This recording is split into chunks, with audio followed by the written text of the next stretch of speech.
another Generation 2 Plasticon review! Woo! Welcome back to another Plasticon review. Today we're going to cover another Generation 2 UK guy, Stormtrooper styles. Let's get right into it with Aquablast. Here's G2 Aquablast in his Mitsubishi HSR mode, and it's a very cool looking little car. I do like this very Daytona looking thing. It's got this great color scheme of like a real deep green with like this light green. It's got this red and black striping going on. It's kind of cool. It's got the headlights there kind of picked out with that nice translucent, not to mention a few stickers. Very neat. And tail lights. It's got tail lights. They're big old stickers. I do like this thing. It's got a very interesting looking interior as well. You can really see the interior real well on this guy because it's just such a wide window. It's much bigger than any of the other windows in any of the other cars. It's got a nice little bump here for the turbocharger that's actually in here, along with the G2 logo right there on his hood. This guy's a nice little G2 insignia. No wording, no nothing like that thrown all over him. It's kind of cool. Does have the squirty gimmick. And by the way, this is a brand new one. I literally cracked out of the bubble container, much like his little counterpart that I reviewed earlier. And yeah, he's very cool. I do like him. He's such a cool looking little car.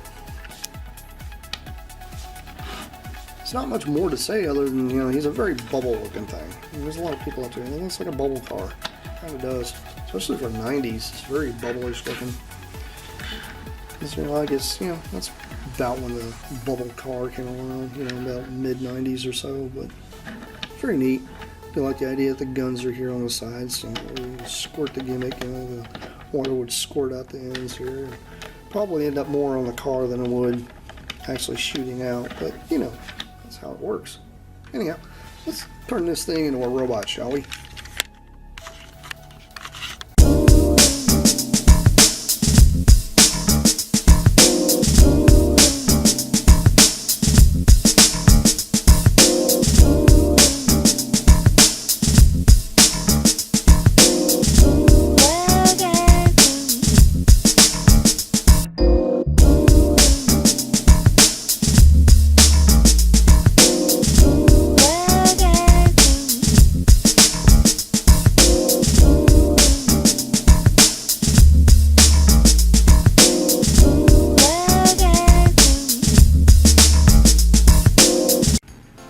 Taking a look at Aquablast in his robot mode.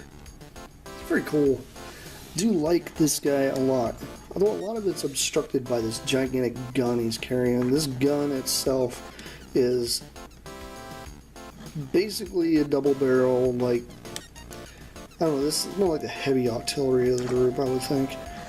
It's very neat looking. I do like the profile. The profile is pretty clean. It's just really cool. I do like the way the light piping actually passes through him as well. He does have very good piping for the head portion here, considering it's just kind of floating there on this little pin thing, much like GoBots. I'll show you that here in a second. But GoBots has actually got the same kind of gimmick going on here with his head. His head actually floats just like Aquablast, which is kind of interesting that that's the same kind of transformation. But the reason why I had him out along with Drench here is because Drench is closer to what he is. They're both Daytona racers. They both have the same kind of gun gimmick. This gun gimmick, honestly, to me, is a little better in the UK one than it is in the American one. The American one is sunk down. It is more disguised, but it's harder to get to this little bladder thing, especially if you're trying to use it when he's in robot mode. Not to mention the fact that the connection on this one here is two little pins that stick out. This just literally slots in and out of place, which is kind of ingenious, I think, when it comes to the placement and the engineering aspect of this toy. looking at Aquablast, I don't think he is any way, shape, or form dull. I really like him.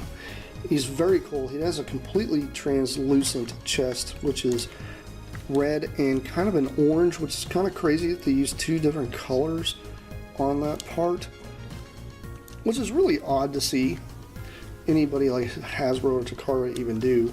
But they did use two different colors there. He does have quite a few stickers here, even on the sides. So if any of you guys out there are actually looking to try to see if you have a complete one, he does have like a techie detail and then a little green sliver right there on both sides there.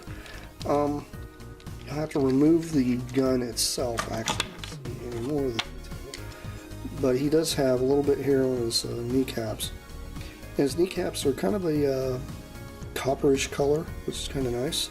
He's got a very, very, very cool look to him, just even without the gun. I think he really fits the bill for being a Decepticon.